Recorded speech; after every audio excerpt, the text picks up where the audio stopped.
तो आज मैं जो आपको कहानी सुनाने जा रहा हूँ, वो कोई इमेजिनेशन नहीं है, एक सच्ची घटना है, जो हमारे एक सब्सक्राइबर के अंकल के साथ हुई थी। तो 1990 की बात है।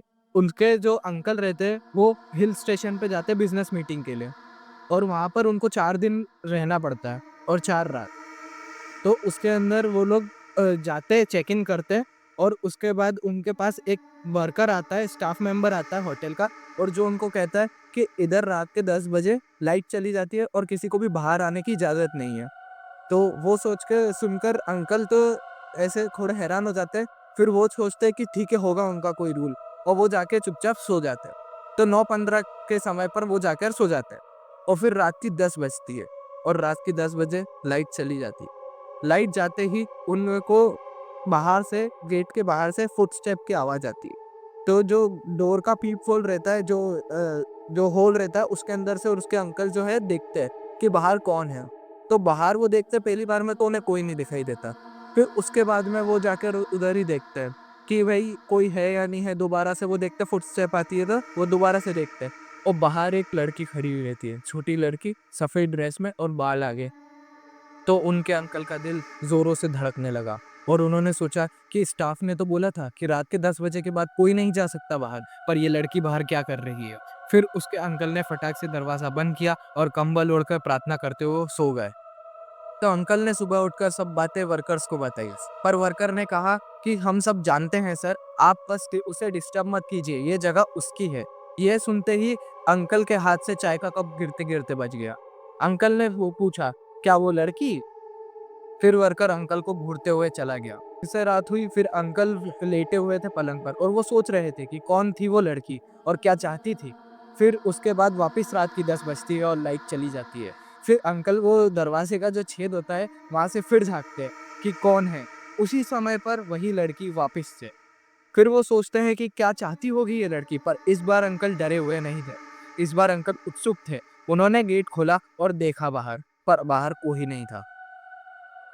अब बारी थी तीसरी रात की। अंकल और ज़्यादा उत्सुक थे और जैसे ही रात की 10 बजी फिर से लाइट चली गई। अंकल दौड़कर दरवाजे के पास गए और जो वो छेद था उन्होंने उसके अंदर से देखा, पर इस बार कोई नहीं था। बस छत पर से एक ठक-ठक की आवाज़ आती हुई। अंकल ने ऊपर की तरफ देखा और जैसे ही देखा, एक कॉरिडोर से एकदम से दौड़ने की आवाज़ आई। फिर अंकल ने वापस से छेद के अंदर से देखा कि बाहर कौन है, लेकिन उन्हें कुछ नहीं दिखाई दिया, बस एक लाल खून का धब्बा। और उन्होंने सोचा है कि शायद ये कोई कीड़े-वीड़े का होगा, कीड़ा-वीड़ा मर गया होगा। पर उन्होंने ये बात गौर करी कि अगले दिन भी वो खून का धब्बा वहीं पर था। अंकल ने फिर वर्कर को बोला कि दरवाज़ा साफ कर देना। फिर उसने बोला कि ठीक है, मैं साफ कर दूँगा। फिर आखिरी रात थी ये। अंकल जाकर बेड पे सोए और रात के 10 बजे का वेट करने लगे।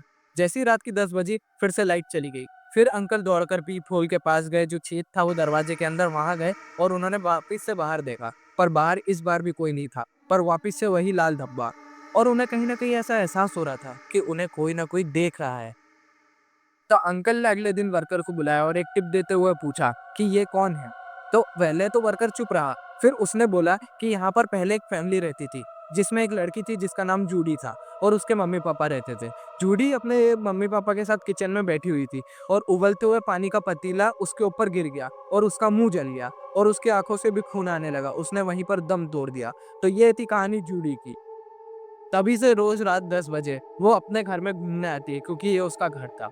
अंकल के दिल में एक अजीब सा खौफ था और लास्ट में वर्कर ने बस यही कहा कि आपने जब उसे बिना परमिशन के उस छेद में से देखा था, इसलिए अगली रात उसने आपको बिना परमिशन, क्योंकि कुछ जगहों पर से लोग तो चले जाते हैं पर उनकी यादें नहीं, और कई बार तो उनकी रूह की जाती है। और अगर आपको भी कहीं ऐसा मौका मिला कि कोई होटल हो या कोई हिल स्टेशन, तो क्या आप वहाँ पर रुकेंगे?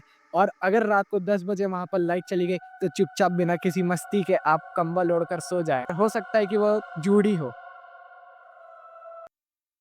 तो अगर आपको ये वीडियो अच्छी लगी हो तो सब्सक्राइब कर लेना, लाइक, कमेंट, शेयर ज़रूर करना और ऐसी और वीडियोज़ के लिए सब्सक्राइब कर लेना।